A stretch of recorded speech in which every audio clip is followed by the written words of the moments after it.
बिस्मिल्लाहिर्रहमानिर्रहीम जी, मैं हूं ज़ुल्फ़िकार अली शाह और आप देख रहे हैं मरगला टीवी न्यूज़ चैनल। सबसे पहले असबर वायद आपसे एक रिक्वेस्ट कि जो हमारे नए देखने वाले दोस्त हैं वो हमारे चैनल को सब्सक्राइब कर दें और बेल आइकन के बटन को लाजमी दबा दें ताकि नई आने वाली वीडियोज़ जो हैं वो आप तक पहुँच सकें। और अगर हमारी वीडियो अच्छी लगे तो लाइक कर दें और दोस्तों तक भी शेयर कर दें ताकि उन तक भी हमारी वीडियोज़ जो हैं वो पहुँच सकें। आज का हमारा जो मौजू है वो है बड़े मियाँ साहब की वापसी, रिटर्न ऑफ बड़े मियाँ साहब। ठीक है जी। मियाँ साहब कम 6 साल के बाद मियाँ नवाज शरीफ साहब दोबारा मुस्लिम लीग नवाज के सदर बन गए हैं। 28 मई को योम तकबीर की मुनासबत से इन्हें उस दिन मुस्लिम लीग नवाज का दोबारा सदर मुंतखब कर लिया गया है। माजी में इनके साथ क्या हुआ, किस तरीके से इन्हें जनाबे वाला अपने बेटे से तनहा ना लेने के जुर्म के अंदर नाअहल किया गया, किस तरीके से 10 साल उन्हें सज़ा दी गई और उन्हें जेल के अंदर रखा गया। ये सारी बातें ज़ाहिर है कि माजी का हिस्सा है, सबको पता है, इसलिए उन्हें दोहराने की ज़रूरत नहीं है। लेकिन क्या हुआ कि जिन्होंने नाअहल करार दिया था, जिन्होंने कैद में रखा था, जिन्होंने ये सब कुछ मियाँ साहब के साथ किया था, आज वो गुमनामी के अंधेरे में है, आज वो सीट के ऊपर नहीं है। मुझे फिर वो बड़ी तनकीद हुई थी जरदारी साहब के उस जुमले के ऊपर कि जिन्होंने कहा था, जनरल राहील को गालबन कहा था कि तुमने 3 साल रहना है, हमने यहाँ रहना है। तो आज वो जो 3 साल वाले हैं ना, मियाँ साकिब निसार हो गया और दूसरे जजेस, वो गुमनामी के अंधेरे में हैं। लेकिन जिन्हें नाअहल करार दिया था, जिन्हें सब कुछ इंतकामन, मैं तो यही कहूँगा, किया था मुल्क के मुंतखब वज़ीर-ए-आज़म के साथ, आज वो दोबारा अपनी पार्टी के सदर मुंतखब हो चुके हैं। और अगर वो चाहें कि दोबारा वज़ीर-ए-आज़म पाकिस्तान चौथी मरतबा बन जाएँ तो ये भी उनके लिए कोई मुश्किल बात नहीं है, इसलिए कि उन्हीं की जमात के, उन्हीं के छोटे भाई जो हैं मियाँ शहबाज शरीफ साहब, वो इस वक्त वज़ारत उज़्मा के मनसब पर फाइज़ हैं। उनकी बेटी मोहतरमा मरीम नवाज़ साहबा जो हैं वो सबसे बड़े सूबे पंजाब की वज़ीर आला हैं, तो उनके लिए कोई मुश्किल नहीं है कि वो चौथी मरतबा वज़ीर-ए-आज़म बन जाएँ। लेकिन बहरहाल ये उनकी सवाबदीद है कि वो क्या करते हैं, लेकिन लग यही रहा है कि वो पार्टी के बयानियों को आगे बढ़ाएंगे। अच्छा, एक बात ज़रूर कहेंगे कि अदालतें किसी को भी, पाकिस्तान की अदालतें ख़ास तौर के ऊपर 100 मरतबा भी किसी को नाअहल करार दे दें, 100 मरतबा भी किसी को पार्टी सदारत से हटा दें, तो उससे अमली तौर के ऊपर कोई फ़र्क नहीं पड़ता। इसलिए कि अव्वल तो पाकिस्तान के अंदर पाकिस्तान की अदालतों ने जिसको भी सज़ा दी है वो बल्कि हीरो बना है। आप ज़ुल्फ़िकार अली भुट्टो को देख लें कि उन्हें मौत के घाट उतार लिया गया, लेकिन आज तक वो भुट्टो मर नहीं सका उन कुत्तों के हाथों जो जमहूरियत दुश्मन कुत्ते हैं। ठीक है जी, आज तक भुट्टो ज़िंदा है और ज़िंदा रहेगा अपने कारनामों की वजह से। ठीक है, तो अब अगर जिस तरह नाअहल करार देने की बात होती है तो वो समझते हैं कि शायद नाअहल करार दे के वो एक अपनी अना को तस्कीन तो पहुँचा देते हैं, उससे ज़्यादा कोई फ़र्क नहीं पड़ता। बल्कि अब आप अमली तौर के ऊपर आप देख लें कि इमरान खान साहब जो हैं उन्हें पार्टी सदारत से हटा दिया गया है। ठीक है, तो वो जेल में बैठे हुए हैं, लेकिन इसके बावजूद मुझे आप चीज़ बताएं कि फरवरी के इलेक्शन होते हैं, कोई एक बंदा सूबाई असम्बली की नशिस्त से या कौमी असम्बली की नशिस्त से उनके बगैर किसी को इलेक्शन टिकट मिला है, नहीं मिला। अच्छा, उसके बाद इलेक्शन जो हो गए, क्या अली बिन गंडापुर साहब उनकी मर्ज़ी के बगैर बने हैं वज़ीर आला या किसी और की मर्ज़ी से बने हैं? ज़ाहिर है इमरान खान की मर्ज़ी से बने हैं। उमर अयूब खान कायदे हिज़्ब इख्तिलाफ जो है कौमी असम्बली में किन की मर्ज़ी से बने हैं? इमरान खान की मर्ज़ी से।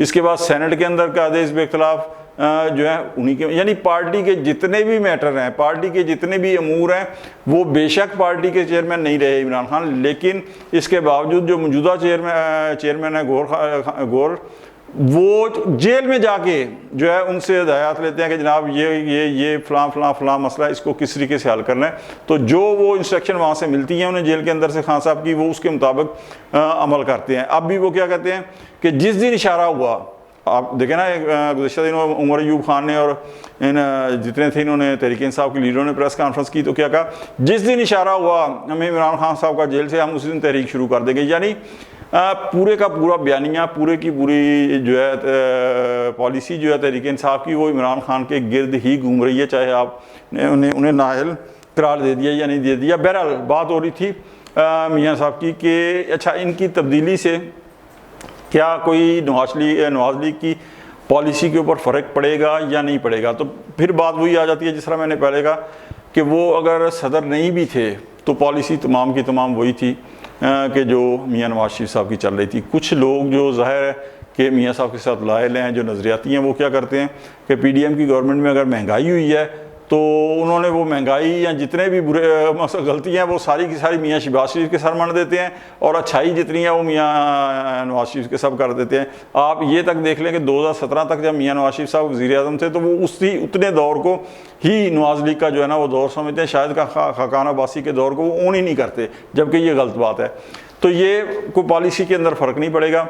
और जिस दिन 28 अक्टूबर को मियाँ नवाज शरीफ साहब को दोबारा सदारत मिली है मुस्लिम लीग नवाज़ की, जब उन्होंने तकरीर की है तो उन्होंने इस्टेब्लिशमेंट जो पाकिस्तान की फ़ौज पाकिस्तान है उसके ख़िलाफ़ उन्होंने कुछ नहीं कहा, बल्कि जो उन्होंने लत्ते लिए हैं वो इमरान खान साहब के लिए हैं। तनकीद की है तो वो पाकिस्तान की अदलिया के ऊपर की है। इसका मतलब ये हुआ कि आने वाले दिनों के अंदर कम से कम जो उनकी तकरीर से लग रहा है वो ये लग रहा है कि मुस्लिम लीग नवाज़ जो है कतन किसी सूरत भी, वैसे बयानात की हद तक वो कहे तो सो कहे, लेकिन अमली तौर पर वो इमरान खान से मुज़ाकरात के लिए किसी सूरत तैयार नहीं होगी। और ये एक और चीज़ मैं आपको बता दूँ इसी हवाले से कि बयानात की हद तक वो ठीक है, वो कहते हैं जी हम बयानात तैयार हैं, लेकिन अगर आप गौर करें ना, जब पर्टिकुलरली किसी से ये सवाल किया जाता है इमरान खान, तो वो क्या कहते हैं कि दहशतगर्द तंजीम से मुज़ाकरात नहीं होते तावक्ते कि वो 9 मई के ऊपर माफ़ी ना मांगे जा रहे हैं, उन्हें पता उन्होंने माफ़ी नहीं मांगनी।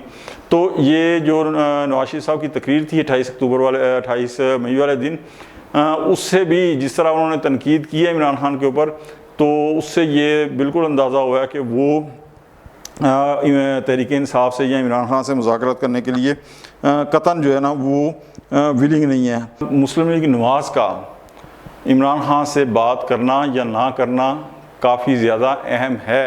पाकिस्तान पीपल्स पार्टी जो एक और बड़ी पार्टी है, गवर्नमेंट की इत्तेहादी है इस वक्त कह लें, उसकी निस्बत, इसलिए कि पाकिस्तान पीपल्स पार्टी आपको बताऊं कि कभी भी इस्टेब्लिशमेंट की गुड बुक में नहीं रही, जबकि मुस्लिम लीग नवाज़ शुरू से पाकिस्तान इस्टेब्लिशमेंट की गुड बुक में है। यही वजह है कि मियाँ नवाज शरीफ साहब को 10 साल की सज़ा जब हुई थी तो बग़ैर किसी कानूनी जवाज़ के, बग़ैर किसी दलील के, बग़ैर किसी कानून के उन्हें इलाज के लिए पाकिस्तान से बाहर जाने की इजाज़त दे दी गई थी। जबकि ऐसा अगर पाकिस्तान पीपल्स पार्टी के किसी लीडर के साथ होता तो कतन मुमकिन नहीं था, तो उन्हें इजाज़त मिल गई थी। तो अब भी आप ये देखें। अच्छा, फिर एक और चीज़ आप देखें, चाहे उस वक्त आप ये कहें कि जी सऊदी अरब से आई थी सिफारिश, क्लिंटन की तरफ से आई थी, तो मुशर्रफ मार्शल में भी पूरी कौम जो सोई उठी थी, तो उन्होंने कहा था कि दूसरे दिन पता चला था कि जनाब मियाँ नवाज शरीफ साहब मैं पूरी फैमिली के और मुलाजमीन के अपने जो उनके ज़ाती थे वो पाकिस्तान से जद्दा पैलेस की तरफ रवाना हो गए, हो चुके थे सरवर पैलेस की तरफ। ठीक है, तो नवाज लीग की मियाँ बरादरान की पाकिस्तान की इस्टेब्लिशमेंट के अंदर जितनी गुडविल है या जितनी उनकी बात है, अगर वो इमरान खान से बात करने के लिए विलिंग नहीं होंगे तो इस बात की अहमियत पाकिस्तान की सियासत में ज़ाहिर है कि होगी। इसलिए कि जिस तरह मैंने कहा ना कि उनकी पाकिस्तान की इस्टेब्लिशमेंट में से है बनिस्बत पाकिस्तान पीपल्स पार्टी के। पाकिस्तान पीपल्स पार्टी अगर कहे कि नहीं हम बात नहीं करना चाहते तो उससे इस्टेब्लिशमेंट दबाव में ला के कहेगी कि जी नहीं आप बात करें। लेकिन यहाँ पे बात दूसरी आ जाती है। यहाँ पे अगर नवाज लीग कहेगी कि नहीं बात करनी तो इस बात को बेशक इस्टेब्लिशमेंट कहे, लेकिन इस बात को इस्टेब्लिशमेंट वज़न ज़रूर देगी कि जनाब नहीं, क्योंकि एक सेंट्रल पंजाब की पार्टी है। तो ये सारी चीज़ें पाकिस्तान की जो आने वाली सियासत है, आने वाले दिनों की जो सियासत है, उस बात की का पता देती है कि आने वाले दिनों के अंदर पाकिस्तान की सियासत का जो ऊँट है वो किस करवट बैठेगा। अच्छा, यहाँ आप कह सकते हैं कि जी अगर नवाज लीग बात नहीं करना चाहती तो इमरान खान भी बात नहीं करना चाहते, वो तो बाबांगे दहल कहते हैं कि मैं नवाज लीग से या पाकिस्तान पीपल्स पार्टी से बात नहीं करना चाहता। बात आपकी बिल्कुल ठीक है, लेकिन आप ये भी तो देखें ना कि इमरान खान किससे बात करना चाहते हैं? इस्टेब्लिशमेंट से। तो इस्टेब्लिशमेंट तो उनसे बात नहीं करना चाह रही।